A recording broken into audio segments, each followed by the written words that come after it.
They know he's lying. And you know something? There is, Annabelle Roma, I'm going to read what you said.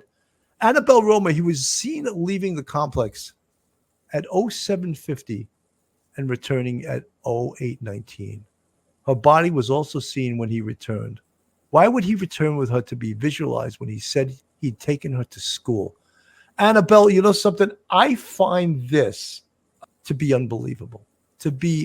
He's driving around with a dead body in his car.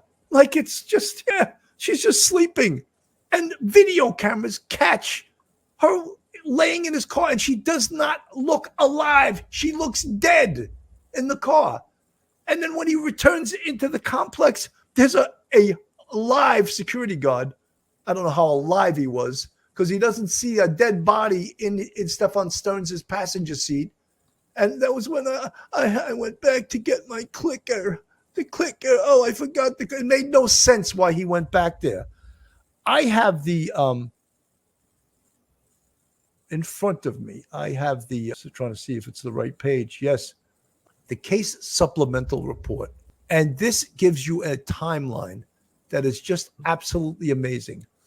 On February 26, 2024, at 0730 hours, Stephan is seen driving his vehicle to the dumpster in Venetian Bay. Stephan is wearing a red shirt and tan pants.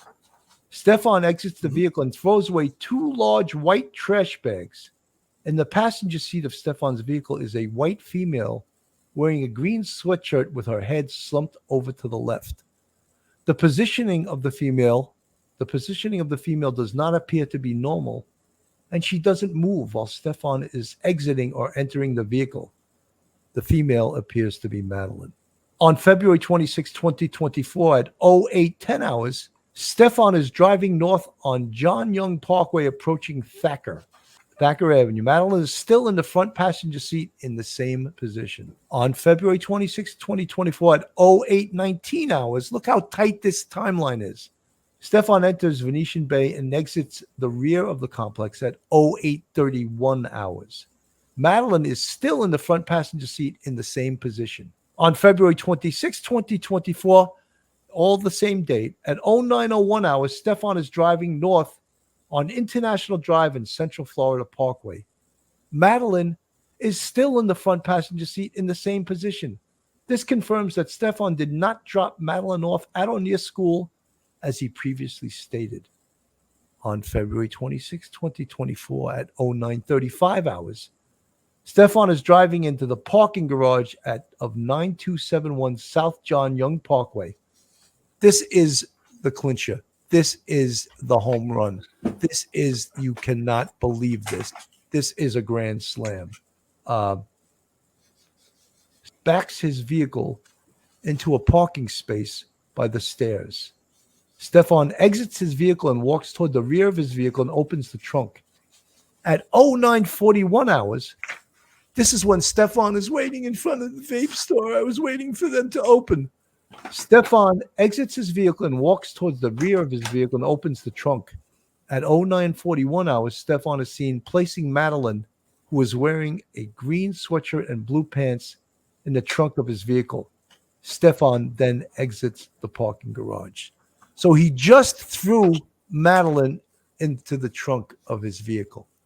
So all of this is caught on video. Driving around with a dead 13-year-old in your car, lying about it, going in, leaving the complex, coming back into the complex, going in to get my clicker, then driving to this Holiday Inn parking lot, parking in a parking space, walking to the trunk, opening the trunk, then going to the passenger seat, taking Madeline's dead body out of the front passenger seat and throwing her into the trunk. That, to me, it's just incredible. And that's not the end of the evidence they have, Mike. That in itself is tremendously powerful evidence.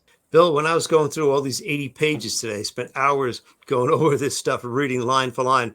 I had markers and exclamation points all over those 2 pages because that is the absolute essence of this murder case. You've got the essay case against him, but this is it, because the entire time, that crucial time when he said, oh, we left early. We made extra early time getting out in the morning, earlier than usual.